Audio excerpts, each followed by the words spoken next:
I was like, whereabouts are you now? Because this tiger in the background does not, well, I mean, depending on whose bedroom it is, it kind of does not scream, I don't know, your bedroom. Um, Hello and welcome. My name is Jess Iszatt, and I am your social media presenter for the AIM Independent Music Awards 2021. The awards are back as a global live stream this year on August the 25th. You can watch the awards on the AIM YouTube channel, also on the AIM Awards Facebook event page, and via on air as well. As this year's social media host, I'll be doing some Q&As with the best leading independent artists. I'll also be delivering some exciting news and updates in the build up to this year's event. And also I'll be revealing some behind the scenes footage on the day. So I usually hang out on a Saturday evening presenting the best new music from the capital on BBC Music Introducing in London. So of course, it is such a huge pleasure to be involved in the AIM Awards, a celebration of independent music who I love to support throughout the year. I can announce that the voting is now open for Best Live Streamed Act in association with On Air. To cast your vote, all you need to do is head to aimawards.onair.events and the voting closes at 2 p.m. on the 5th of July. And remember, this is a public vote, so make sure to get your votes in now. And the AIM Awards app is back. All you need to do is download it from Google Play or the App Store, giving you exclusive access to awards content and offers. Search AIM Official and you'll find it there. Joining me now from Working Men's Club, the act this year nominated for 3 AIM Awards: Best UK Independent Breakthrough in association with YouTube Music, Best Independent Album in association with Spotify, and Best Creative Packaging as well. Sid, welcome along. How are you doing? I'm good, thanks. How are you? Yeah, I'm good. I feel like 3 awards is huge. Yeah, it was a big surprise. Wasn't expected to be nominated for anything. So, yeah, pretty blown away by the fact we got nominated for 3. So, yeah, it's very grateful to the AIM Awards and everyone that voted or nominated us. Before we get fully into that, I do actually kind of want to know, because obviously it's been a long year of not going out so much and discovering new music by actually going to see it, but instead just by kind of listening online. So what music have you been listening to lately? A lot of old stuff and bits of new stuff that friends have sent me. So I listened to the new WH Long album, which hasn't come out yet, which sounded really good. Some stuff that Stephen Mallender, who used to be in Cabaret Voltaire's and Wrangler, sent me. It sounds really boss that he's been working on, a new record he's been working on. And I was in the car this morning just listening to Dark Side of the Moon by Pink Floyd, which doesn't seem to have aged badly at all. And, you know, just getting back into records that I used to love and clearly still do because they sound amazing.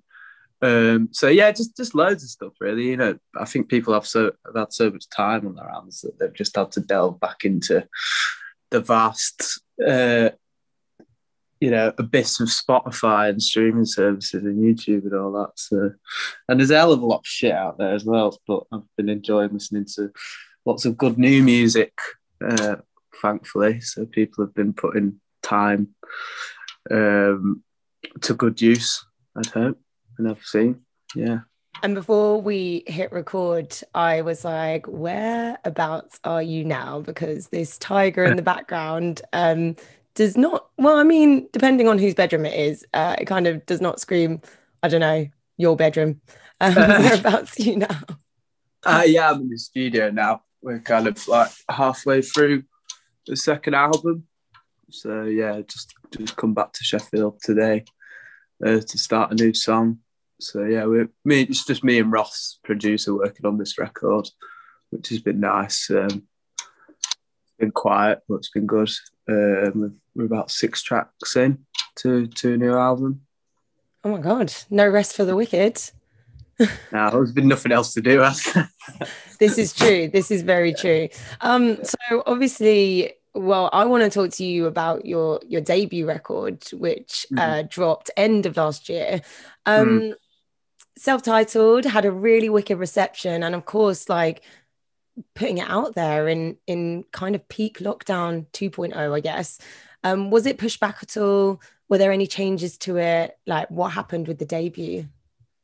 Yeah, it was. Well, we finished that in December 2019, and then it was mastered by like the end of January 2020.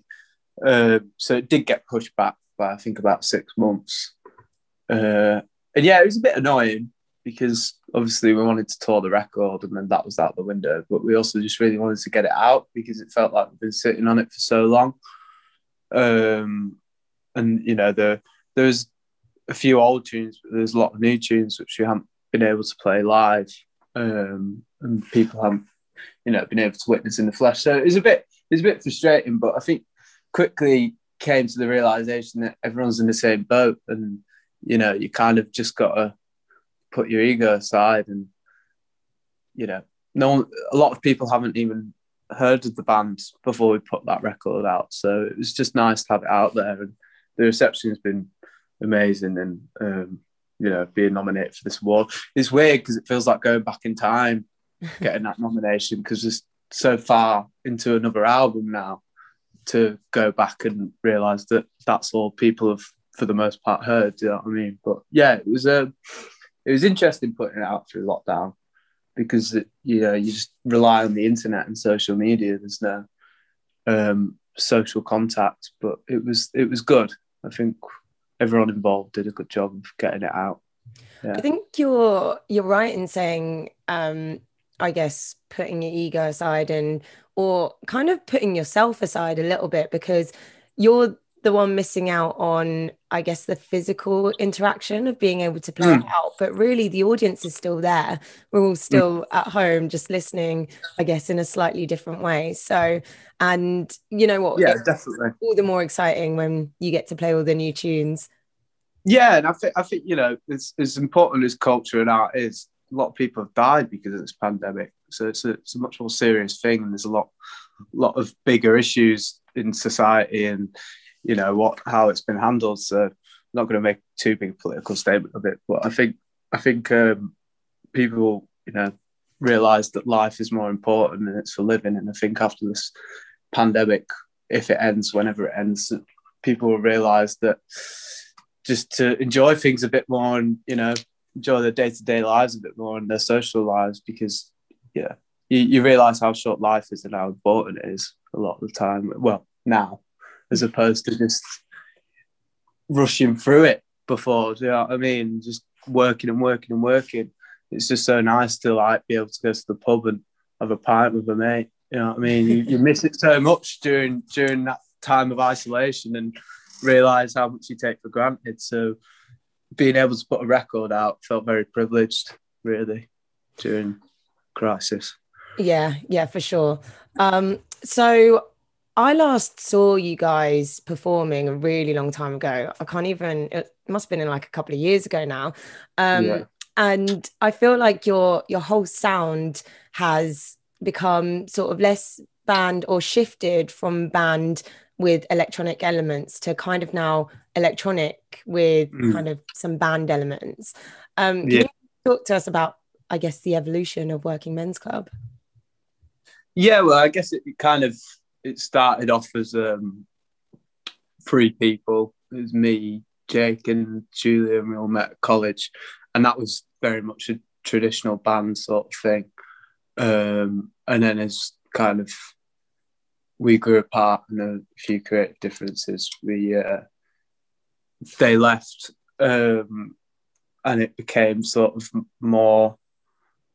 I was allowed to do what I wanted to do musically and creatively, and it became a more electronic thing. There was no drummer, and it was just all drum machine. I mean, the first single, there was no drummer on it, but I think the songs that we were playing at the time, that lineup there was, and it was, you know, traditional kind of band format.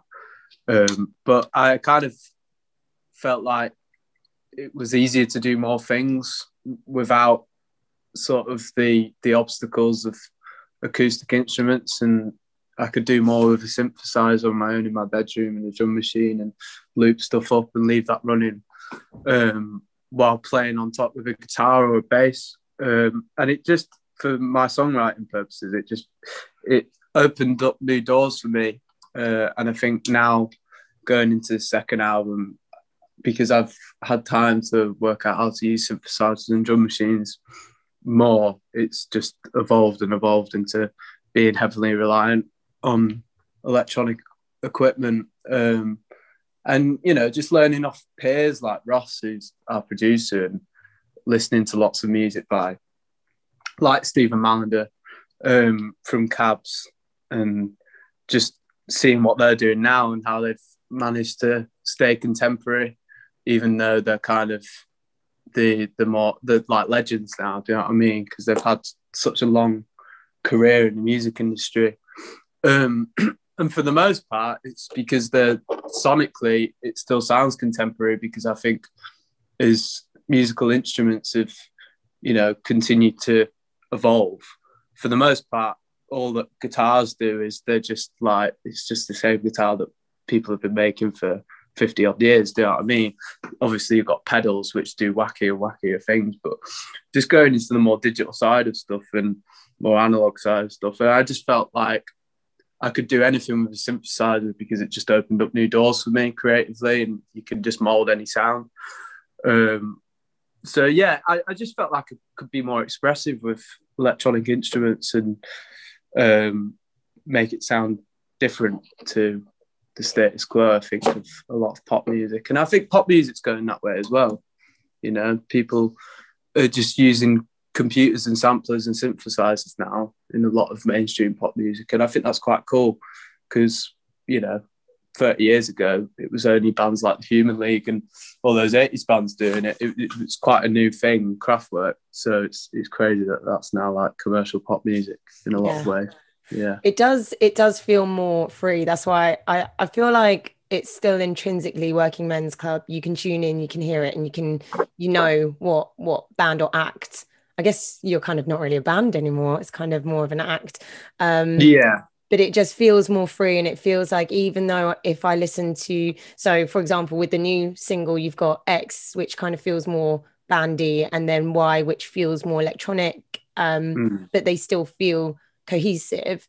So it's quite exciting. It feels like we just kind of trust what you're gonna put out there.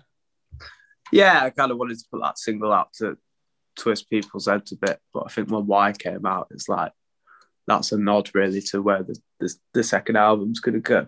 I think with X, that was more like a goodbye to the classic kind of guitar sound of the band. I just wanted to put out one last guitar single, because our first single was like Bad Blood, and that was like a kind of fairly generic sort of guitar sound. So I wanted to do one more of them and then kind of twist people a bit. But yeah, I think that was just, I like putting standalone singles out. You know, I think it's kind of what a lot of bands used to do, and now you have to go through the format of putting albums out, and you just release singles from the record, and then by the time people hear the album, there's only like 5 songs that they've not heard before. Do you know what I mean? And I know, for me, listening to records was about listening to a cohesive body of work, and I think going forward, that's going to become more and more intrinsic to the band. Like, it's more definitely going to be more conceptualized and be more meaningful as a body of work for people to understand. But you know, I just feel like a lot of that first album, I was quite young when I wrote a lot of the songs, like 16 when I wrote most of those songs. So it feels like 16, 17. So it just feels like I've been able to reel back a bit and work on my songwriting, and with this record, be left alone for a lot longer to do what I want to do. And that feels really like kind of freeing in a way. I don't know what the word is, but yeah, it's just been really nice. Like that single we put out, it was just felt like I could express myself how I wanted to, be left alone to do it. I guess you sort of answered this, but what does it mean to you for being an independent artist? Freedom to be creative in whatever way you want to be. Do you know what I mean? Obviously, there's various boundaries. You can't go and make a 50-minute song because it has to be somewhat commercially viable. Well, you probably could actually, but Yeah, just being left alone to make your art and then submit it when it's done. And I think that's the brilliant thing about the independent music industry, and the thing that it really needs to remember, you know. And I know you're working with an independent label as well, so Heavenly Recordings. How's that been? Yeah, it's been really good. I think they did a really good job pushing that first record, and hopefully do the same with the second. Yeah. What can you tell us about the second? Because obviously you've mentioned that you're currently in the studio. What's the feel and the mood now? It's pretty dark, but it's also takes the piss a lot. So yeah, hopefully people will see that and read into the piss take side of it, and a lot of it. I think it's just important to be funny as well as serious, you know. You can't be too serious, can't take yourself too seriously. So I guess maybe that's the underlying theme in this record. Yeah. Sounds like a bit of me. I'm excited. Looking forward to it Yeah. already. It's only halfway through, but I mean, like halfway through already, when we're already still like kind of coming down off the first one. I mean, like we mentioned, nominated for Best Independent Album. For you must feel like a little bit of a throwback, but also to other awards as well. Best UK Independent Breakthrough and Best Creative Packaging, which is, I think, really exciting. Yeah, can't forget Steve Ockett, who does all our artwork. He's been a massive part in kind of I don't want to say branding, but I guess that's the word that comes to mind with the band, and you know, giving it that visual aspect. So massive big ups to him and Danny at Heavenly, who helped put all of that together. I think that's something that we really care about. I think kind of visuals and the music do go hand in hand. I'm not one for visuals, but Steve, who's the artist, who designed all the sleeves and going to continue to do that, he's kind of faultless, really. He did a really good job, so I'm really glad that he got some recognition for that. I can't really take any credit for any of the creative packaging award, but I'm glad that Steve got that nomination. Yeah. And well, I guess you can take credit for Independent Breakthrough. Yeah, I guess somewhat, but again, I think there's a lot of people behind the scenes that helped us along the way. So just really grateful to all the both labels, Melodic and Heavenly and Ninja Tune as well. Wouldn't be here without any of them, really. So yeah, I'm really grateful for and everyone that's been involved. You know, our crew and Ross and stuff, and all the band and everyone that's been in the band, past and present. So yeah, it's very overwhelming to get that recognition. Yeah. Well, congratulations, obviously, being nominated and just being up there. It must feel really, really good. Yeah, it's great. It's very nice way to spend summer. Yeah. Start summer, not spend summer. Yeah. If you win these awards, how will you celebrate, do you reckon? Probably get very, very drunk. Yeah. Do you have a local pub? Yeah, the Golden Lions. I'll probably go there and then give the award away. I'll forget it. Okay, well, August the 25th, that's the date for the awards. Of course, people put it in your diary. Sid, Working Men's Club, thank you so much for joining me. Thank you very much. Yeah, good luck. Best of luck with it all. Thank you. I really appreciate that. Cheers. Of course, keep an eye on the AIM Awards socials and the app for more news, features, and exclusive announcements. Sid from Working Men's Club, thank you very much.